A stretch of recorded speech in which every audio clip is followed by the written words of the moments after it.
On a quiet night, Lieutenant Brad Thompson patrolled a deserted road in his police cruiser.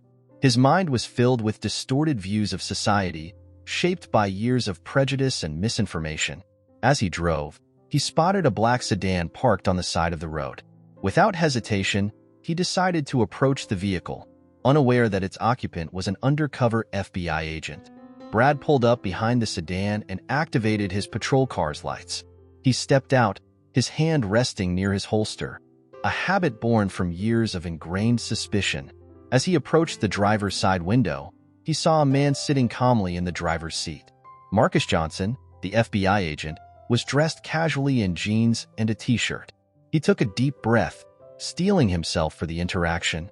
He knew from experience that these encounters could be unpredictable, especially given his skin color.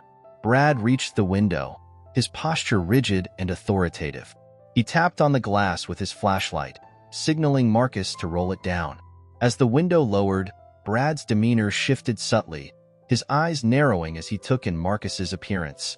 "License and registration," Brad demanded, his tone brusque and unfriendly. Marcus complied, keeping his movements slow and deliberate. He handed over his documents, maintaining a calm exterior despite the growing tension. Brad examined the documents closely, his suspicion evident in his furrowed brow. "Where are you headed tonight?"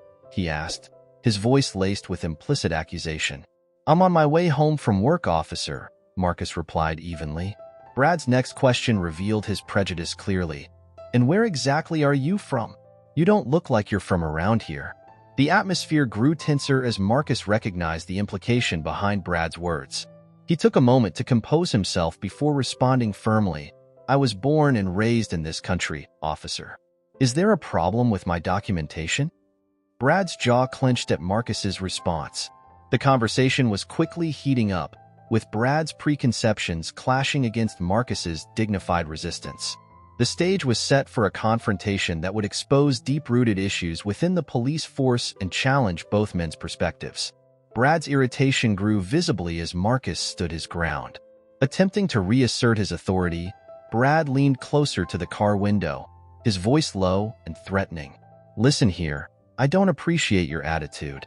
Why don't you step out of the vehicle?" Marcus, recognizing the potential danger of the situation, decided to change tactics. He took a deep breath and spoke calmly. "Officer, before we escalate this further, I'd like to share something with you." Brad paused, caught off guard by the unexpected response. Marcus continued, his voice steady but tinged with emotion. "When I was 10 years old, my father was pulled over by a police officer for a broken taillight. What should have been a routine stop ended with my father in handcuffs, face down on the pavement, all because the officer assumed he was reaching for a weapon when he was just getting his wallet." The personal story seemed to penetrate Brad's tough exterior. His posture relaxed slightly, but confusion and defensiveness still clouded his features. As Marcus spoke, memories flooded Brad's mind. He recalled his childhood home, where racial slurs were as common as "please" and "thank you." He remembered his father, a man respected in their small town, teaching him that certain people were inherently dangerous and untrustworthy. These flashbacks collided with Marcus's words, creating a cognitive dissonance that Brad struggled to reconcile. He found himself torn between his ingrained beliefs and the humanity of the man before him. Marcus, sensing a shift in Brad's demeanor, pressed on. "Officer, I became an FBI agent to change the system from within. Every day, I work to protect all citizens, regardless of their race. But encounters like this remind me how far we still have to go." Brad's eyes widened at the mention of the FBI. He straightened up, suddenly unsure of his footing in the conversation. "FBI? You expect me to believe that?" "It's the truth," Marcus replied calmly. "And it's also true that the responsibility of the police is to protect and serve all members of the community, not just some." The conversation had transformed into a heated debate about prejudice and police responsibility. Brad found himself on the defensive, his long-held beliefs challenged by Marcus's words and his own conflicting emotions. As the tension mounted, Brad felt the pressure of Marcus's truths weighing on him. He struggled to maintain his composure, caught between his training, his upbringing, and the undeniable reality before him. While Brad and Marcus continued their tense encounter on the deserted road, Sarah Thompson sat anxiously at home. The clock on the wall showed that Brad was significantly late returning from his shift. Worry etched lines across her face as she paced the living room, her phone clutched tightly in her hand. Sarah dialed Brad's number for the third time that evening. Once again, it went straight to voicemail. Her concern deepened. It wasn't like Brad to be out of contact for so long, especially during a night shift. Unable to shake her unease, Sarah decided to take action. She opened her contacts list and scrolled to a name she hadn't used in months, David Chun, a lawyer friend who had connections within the local law enforcement community. Her thumb hovered over the message icon for a moment before she began typing. David, I'm worried about Brad. He's late from his shift and not answering his phone. I hate to ask, but do you know anyone who could check if everything's okay? As she waited for a response, Sarah's mind wandered to the recent changes in Brad. His increasing irritability, the offhand comments that made her wince, the growing distance between them. She knew Brad's job was stressful, but lately, it seemed to be changing him in ways that frightened her. David's reply came quickly. I'll make some calls. Any idea where he might be patrolling tonight? Sarah responded with the little information she had, then added, David, I'm scared. Brad's been different lately. The things he says about minorities, it's affecting our family. I don't know what to do. David, sensing the gravity of the situation, replied, Sarah, I think I know someone who might be able to help. His name is Marcus Johnson, an FBI agent. He's been working on improving police-community relations. Let me reach out to him. Unbeknownst to Sarah, David immediately contacted Marcus, alerting him to the potential volatile situation involving Brad. He conveyed Sarah's concerns about Brad's recent behavior and the possibility that he might be in a delicate situation. As Sarah waited anxiously for news, she couldn't help but wonder if this night might be a turning point for her family and for Brad's career. She hoped that whatever was happening out there on that dark road, it would lead to positive change rather than tragedy. As Marcus stood his ground against Brad's interrogation, his phone vibrated in his pocket. He discreetly checked the message, recognizing the name of a fellow FBI agent. The message was brief but urgent. Careful. Thompson might be linked to the corruption case. Your cover could be compromised. Marcus's heart rate quickened. The stakes had suddenly become much higher. He realized that this seemingly routine traffic stop could be connected to the wider web of police corruption he'd been investigating for months. Keeping his composure, Marcus decided to change tactics. He looked directly at Brad and asked, Officer Thompson, do you have children? Brad, caught off guard by the personal question, hesitated before answering gruffly, Yeah, a son. What's it to you? Marcus pressed on, his voice calm but assertive. What kind of world do you want for him? One where people are judged by their character or by the color of their skin? For a moment, Brad's tough exterior cracked. His son's face flashed in his mind, along with the hopes and dreams he held for the boy's future. But quickly, he steeled himself, remembering the expectations of his fellow officers and the image he'd cultivated over years on the force. Don't bring my family into this, Brad snapped, his hand instinctively moving closer to his holster. Marcus noticed the movement and tensed, aware that the situation could escalate rapidly. He needed to find a way to connect with Brad, to make him see beyond his ingrained prejudices. I'm not trying to threaten you, Officer Thompson, Marcus said carefully. I'm asking you to think about the future, about the kind of example we're setting for the next generation. Brad's internal conflict was visible on his face. Part of him wanted to listen, to consider Marcus's words. But years of conditioning and peer pressure from his fellow officers held him back.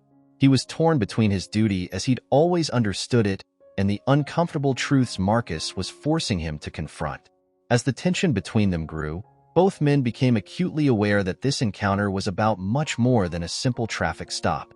It had become a microcosm of the larger societal issues plaguing law enforcement and race relations in America. The conflict was deepening, and neither man knew how it would end. Marcus, sensing that the situation was at a tipping point, decided to take a risk. He looked Brad directly in the eyes and spoke in a low, serious tone. Officer Thompson, what I'm about to tell you puts both our lives at risk. I'm an FBI agent, and I'm investigating a network of corruption within your police department. Brad's eyes widened in disbelief. You expect me to believe that? Where's your badge? It's in my glove box. I'm undercover, which is why I can't show it to you right now. But I can give you names. Detective Ramirez, Sergeant Collins, Officer Martinez. Do these sound familiar? Brad's face paled. These were his colleagues, people he'd worked with for years. His mind raced, trying to process this information. Marcus continued. They're part of a ring that's been taking bribes, planting evidence, and covering up crimes for certain influential individuals in the city. I have evidence, Brad. Solid evidence. Brad's world seemed to crumble around him. The police force he had defended so vehemently, the institution he believed in, was being exposed as corrupt at its core. He felt a mix of anger, confusion, and betrayal. You're lying, Brad said, but his voice lacked conviction. I wish I was, Marcus replied. But deep down, you know it's true. You've seen things, haven't you? Things that didn't add up, but you chose to ignore? Brad's mind flashed to moments he pushed aside. Unexplained absences, suspicious meetings, colleagues suddenly able to afford luxuries beyond their salaries. The pieces were falling into place, and the picture they formed was ugly.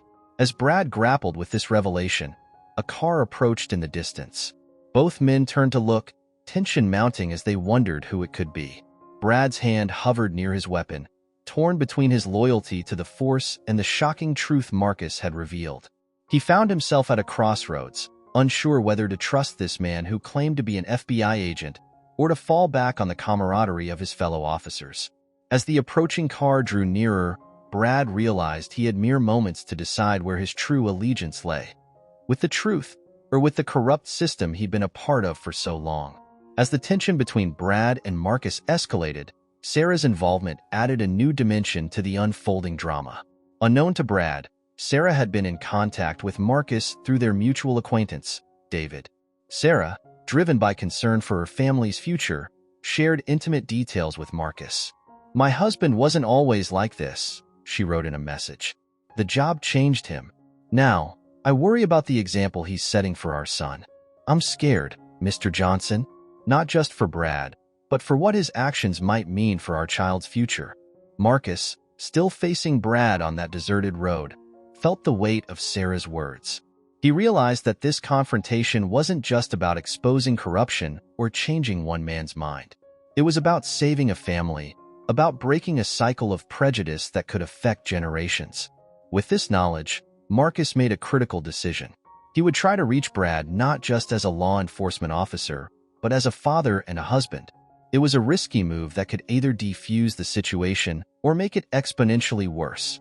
Brad, Marcus said, his voice calm but firm, I've been in touch with your wife, Sarah. She's worried about you, about the path you're on and what it means for your son. Brad's face contorted with a mix of anger and shock. You leave my family out of this, he shouted, his hand now firmly on his holster. Marcus held his ground. She reached out because she cares, Brad. She sees what this job, what these beliefs are doing to you, to your family. Is this really the legacy you want to leave for your son? Brad's resolve began to waver. The mention of his son pierced through his defenses, forcing him to confront the ramifications of his actions and beliefs. As Brad struggled with this internal conflict, Marcus knew he was walking a tightrope. One wrong word could shatter this moment of vulnerability and send the situation spiraling out of control. But if he could appeal to Brad's love for his family, there might be hope for change. The moral dilemma was clear. Brad had to choose between the comfortable familiarity of his prejudices and the challenging path of reevaluating his beliefs for the sake of his family and his integrity as a police officer. The tension between Brad and Marcus reached a fever pitch as the sound of an approaching police car grew louder. Brad's face contorted with conflicting emotions, loyalty to his fellow officers warring with the unsettling truths Marcus had revealed. That's probably my backup, Brad said, his voice strained. You better have a good explanation ready. Marcus's expression hardened. Brad, listen to me carefully. The officers in that car, they're likely part of the corruption I've been investigating. If they realize who I am, both our lives could be in danger. Brad's hand trembled near his holster as he glanced between Marcus and the approaching headlights. "How can I trust you?" he asked, uncertainty clear in his voice. "You don't have to trust me," Marcus replied urgently. "Trust your instincts. Think about the inconsistencies you've seen, the things that didn't add up. You know something's wrong in your department." The police car pulled up behind Brad's cruiser, its headlights illuminating the scene.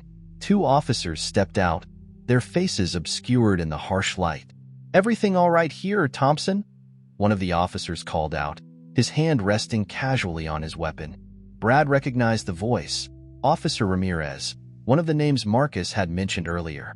His mind raced, recalling instances when Ramirez had acted suspiciously, times when evidence had mysteriously disappeared from lockup after Ramirez had access. Marcus tensed, ready for whatever might come next. He locked eyes with Brad, silently urging him to make the right choice. Brad stood frozen for a moment, caught between two worlds. On one side, the familiar camaraderie of his fellow officers. On the other, the uncomfortable truth Marcus presented and the hope for a better future for his son. As Ramirez and his partner approached, Brad realized he had seconds to decide. His choice in this moment would define not just the rest of the night, but the rest of his life. The danger was no longer just physical, it was moral, a threat to his very identity as a police officer and a man. With a deep breath, Brad turned to face his approaching colleagues, his decision made. As Officers Ramirez and his partner drew closer, Brad made his choice. In a swift motion, he positioned himself between Marcus and the approaching officers, his hand raised in a cautionary gesture. "Hold up, Ramirez," Brad called out, his voice steady despite his internal turmoil. "I've got this under control." Ramirez paused, a flicker of suspicion crossing his face. "You sure, Thompson? Looked like you were having some trouble from where we were sitting." Brad nodded, forcing a calm he didn't feel. "Just a routine stop. No need for backup." Marcus remained silent, acutely aware that the slightest misstep could shatter this fragile moment. Ramirez's partner, a newer officer named Jenkins, shifted uneasily. "We got a call about a suspicious vehicle in the area. That wouldn't happen to be this one, would it?" Brad's mind raced. He knew there had been no such call. This was a fabrication, likely an excuse to interfere with Marcus's investigation. In that moment, all the small inconsistencies he'd ignored over the years crystallized into a damning picture of corruption. "No," Brad said firmly, surprising even himself with his resolve. "This isn't the vehicle you're looking for. In fact, I think you boys might want to head back to the station. There's some paperwork I need to file about some irregularities I've noticed lately." The atmosphere shifted palpably. Ramirez's hand moved closer to his weapon. "What kind of irregularities are we talking about, Thompson?" Brad stood his ground, fully committing to his decision. "The kind that the FBI might be interested in, Ramirez. The kind that could bring down half the department if they came to light." The tension was palpable as Ramirez and Jenkins exchanged glances. For a moment, it seemed like the situation might explode into violence. But then, surprisingly, Ramirez backed down. "All right, Thompson, have it your way. But remember, we're all family here. You wouldn't want to do anything to jeopardize that, would you?" The threat in Ramirez's words was clear, but Brad didn't flinch. He watched as the two officers returned to their car and drove away, leaving him alone with Marcus once more. As the taillights disappeared into the distance, Brad turned to Marcus, his face a mix of determination and fear. "I hope you're right about all this," he said, "because I think I just started a war." In the aftermath of Brad's decision, he and Marcus quickly realized they needed to act fast. They knew that Ramirez and Jenkins would soon alert their corrupt colleagues, putting both men in immediate danger. "We need to move," Marcus said urgently. "My car's rigged with surveillance equipment. We can use it to get to a safe house." Brad nodded, his police training kicking in despite the surreal situation. "What about my wife, Sarah? She could be in danger too." "I'll contact my team," Marcus replied. "They'll make sure she's safe." As they sped away from the scene, Brad's phone buzzed incessantly with messages from his fellow officers. He ignored them, focusing instead on the road ahead and the enormous task before them. They arrived at a nondescript apartment on the outskirts of town. Inside, they found Sarah waiting, worry etched on her face. She rushed to embrace Brad, relief and fear mingling in her eyes. "I'm so glad you're okay," she whispered. "When David told me what was happening, I was terrified." Brad held her tightly, the reality of his decision sinking in. "I'm sorry, Sarah, for everything, but we're going to make this right." Marcus interrupted the moment gently. "We don't have much time. We need to compile all the evidence we have and prepare to present it to the FBI." The next few hours were a flurry of activity. Brad shared everything he knew about the corrupt activities within his department, while Marcus corroborated the information with his own findings.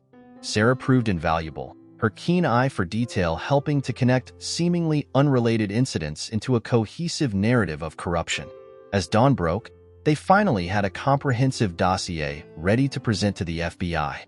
But just as they were preparing to leave, the sound of screeching tires outside shattered the morning calm. "They found us," Marcus said, peering through the blinds. Outside, several police cars had surrounded the building, with officers Ramirez and Jenkins leading a group of armed men towards the entrance. Brad, Marcus, and Sarah exchanged glances, each understanding the gravity of the moment. They had the evidence to expose the corruption, but first, they had to survive this final confrontation. As the sound of heavy footsteps echoed in the stairwell, they braced themselves for the fight of their lives. The day of the evidence presentation arrived, tension thick in the air. Brad, Marcus, and Sarah stood outside the FBI headquarters, acutely aware of the risks they were taking.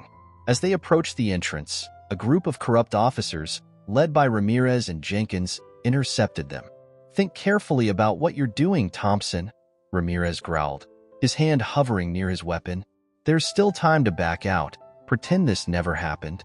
Brad stood his ground, his resolve strengthened by Sarah's presence beside him. "It's over, Ramirez. We're doing this." Just as the situation seemed poised to escalate, Sarah stepped forward, her voice calm but firm. "Before anyone does anything stupid, you should know that I have everything recorded." She pulled out her phone, playing a video that captured not only the confrontation from the night of the traffic stop, but also incriminating conversations between the corrupt officers. The color drained from Ramirez's face as he realized the extent of the evidence against them. Seizing the moment of confusion, Marcus signaled to a team of FBI agents who had been waiting nearby. They quickly moved in, securing the corrupt officers before they could retaliate. Inside the FBI headquarters, Brad took a deep breath before presenting the evidence. His testimony, combined with Marcus's investigation and Sarah's recordings, painted a damning picture of systemic corruption within the police force. As Brad spoke, he felt a weight lifting off his shoulders. He was no longer just a cog in a corrupt machine, but an agent of change, working to restore integrity to the institution he had once blindly defended. The presentation concluded with a shocking revelation. The corruption extended far beyond the local police department, implicating several high-ranking officials in city government. In the aftermath, Brad faced both consequences and redemption. He received a commendation for his bravery in exposing the corruption, but also accepted a suspension for his past actions and biases. He committed himself to retraining and community outreach, determined to become the kind of officer he should have been from the start. Marcus, recognized for his tenacity and skill, received a promotion within the FBI. He continued to work on improving police-community relations, using the case as a powerful example of the need for constant vigilance and reform. Sarah, proud of her husband's transformation, became an advocate for police reform, working with community organizations to bridge the gap between law enforcement and marginalized communities. As they left the FBI building that day, Brad, Sarah, and Marcus knew that their actions had set in motion changes that would ripple through the entire criminal justice system. It was just the beginning of a long journey towards true justice and equality, but they were ready for the challenge.